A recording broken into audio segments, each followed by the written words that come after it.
31 mars 2015, le corps d'Anne-Marie Le Boulanger est retrouvé à son domicile par son mari, une blessure profonde à la gorge.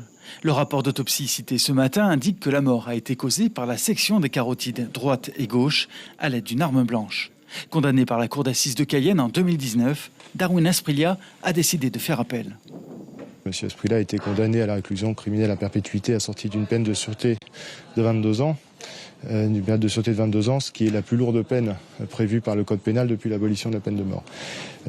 Ça nous semble particulièrement lourd, particulièrement au regard du jeune âge de l'intéressé et des circonstances dans lesquelles l'instruction a été conduite à l'époque.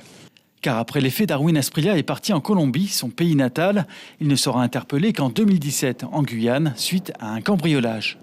Ce nouveau procès s'est ouvert dans une salle presque vide, une audience vécue comme un calvaire par la famille de la victime. Il pensait qu'après le premier procès, peut-être que les choses allaient pouvoir s'entériner dans la vérité judiciaire, mais il n'en est pas ainsi. Et donc nous allons évidemment étudier ce procès avec beaucoup d'intérêt pour qu'on espère que la peine soit confirmée en cause d'appel.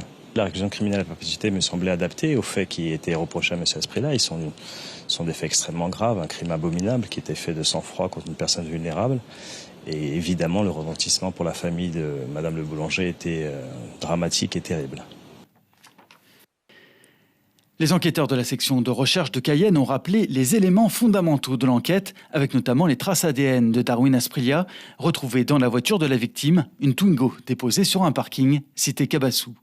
Aujourd'hui âgé de 23 ans, Darwin Asprilla est seul dans le box des accusés, entouré par 3 gendarmes lourdement équipés. À la barre, il affirme ne pas avoir tué Anne-Marie Le Boulanger et s'être rendu à son domicile avec 2 complices, surnommés Chofas et El Chapo, aujourd'hui décédés. Les jurés ont pu découvrir une personnalité complexe, qualifiée de psychopathique par les experts, qui soulignent son absence d'empathie.